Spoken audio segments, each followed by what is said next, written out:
Hey guys, I'm Chair Pundit here and welcome back. So I am coming to you live from lovely, beautiful Fiji.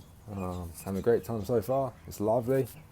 Sorry about the lack of videos lately, guys. Just I've been all over the shop, stuff with family, that kind of stuff. Anyway, Lions tour so far. So tonight, the Lions play the Maori All Blacks, which has been described as sort of the unofficial fourth test of the tour. It's going to be a big challenge for them. The actual All Blacks played Samoa last night and absolutely hammered them. I think it was 78-0, which is it's a good start for those guys, I guess. I think the Lions are in for a bit of a tough one. Talking about the Lions and their sort of latest games that they've played, obviously they had an amazing result against the Crusaders. The team that they put out was pretty much almost, I could imagine, being a test team.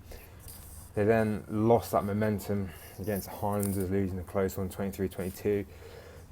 It's difficult because I know they're on tour and they've got a lot of players and trying to find combinations, but I think with this touring party in particular, I think they're starting to see definitely who's in that sort of test contention, who's not, and is it time that Gatland stops tinkering around and tries to build a bit of momentum with maybe a solid group of maybe 23, 25 players.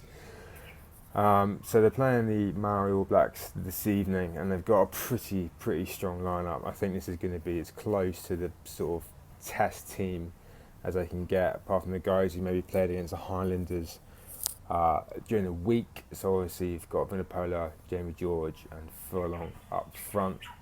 That could possibly be the test start front row. Jamie George for me has probably been the most sort of dynamic hooker of the lot. Ken Ands has been solid. Rory Best has been solid, but Jamie George brings that extra something else. So, I wouldn't be surprised to see him in that starting lineup with Toje and Cruz. I think one of those two will drop out and make way for Wyn Jones. I've got a feeling it will be a Toje. I think he's not been at his sort of dynamic best so far in the time he's had. He's not had a lot of time, but he's not really been at his best. Back row, Omani's captain this game, Falatau and Sean O'Brien. I think one of those guys, if Warburton's fit, one of these guys will make way for Warburton. I think it'll be Omani, and I think they'll move O'Brien to the blind side. I feel a bit for Justin Tipuric because that guy is a really good player, and he's just not really been given a chance. 9, Conor Murray. No surprise, Reece Webb had a great game the other night, but I think Conor Murray's probably going to take it just because he's a bit more solid in all areas. When Reece Webb sort of played during the last 20 minutes, he'll crack that game open. Johnny Sexton at 10, T.O. 12, Jonathan Davies 13. I think if Farrell is fit, then for the test matches, then I think maybe T.O. will miss out. And again, one of those players you bring in sort of last 20 minutes maybe. But T.O.'s actually been very good. Sexton picked his game up lately. He had a bit of a tough start to the tour, but he's actually not been too bad. Jonathan Davies has been pretty solid. But I'd imagine if Owen Farrell gets fit, they'll probably start him in at 12 and Ben Tier maybe drop down to the bench and keep Sexton at 10 if Sexton performs well tonight. If he doesn't perform well tonight against the Maori All Blacks, then maybe Farrell slots straight into 10 and leave Tier and Davies as they are. Obviously got Watson, North and Halfpenny as your back three. That's not really a surprise. I think Stuart Hogg was probably nailed in, but obviously since his injury, he's not going to be. He's going home, so that's unfortunate. So Halfpenny's that starting fullback, and I wouldn't expect to see him again after this game until the tests, really. And I wouldn't expect to see him in any of those midweek games going forward. They're going to want to protect him because if Halfpenny gets injured, pretty light on fullback stocks. Anthony Watson can play there.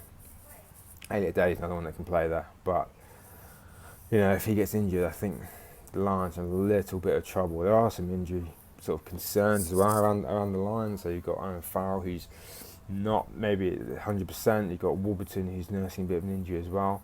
But I would expect this Lions team to beat the Maori All Blacks. I don't think it'll be a blowout. I think it'll be close. They don't seem to be playing with much confidence, and they created more chances against the Highlanders, and they outscored the Highlanders in terms of tries, but they're just a little bit loose. And one thing I want to highlight as well is Carl Sinclair. He's been sort of pushed up the pecking order a little bit, and that's not surprising. He's been playing very well, but some of the highlights for me from Carl Sinclair is that he'll play really, really well. And against provincial barbarians, his last action of the game was a quick tap penalty. He got isolated, he gave away a penalty. His last action against the Highlanders had a really good game, but his last action up to that point was a late shoulder charge of a man off the ball, and he gave away a penalty. And this is stupid. If you can cut those sort of silly little things out of his game, he could be an immense player, particularly on this tour. Anyway guys, that's it for now. How do you think they're going to get on against the Maori All Blacks? I'll make another video leading up to the first test. It'll probably be from the same settings. I'm here for a little while yet. But anyway guys, have a good one. I'll catch you next time.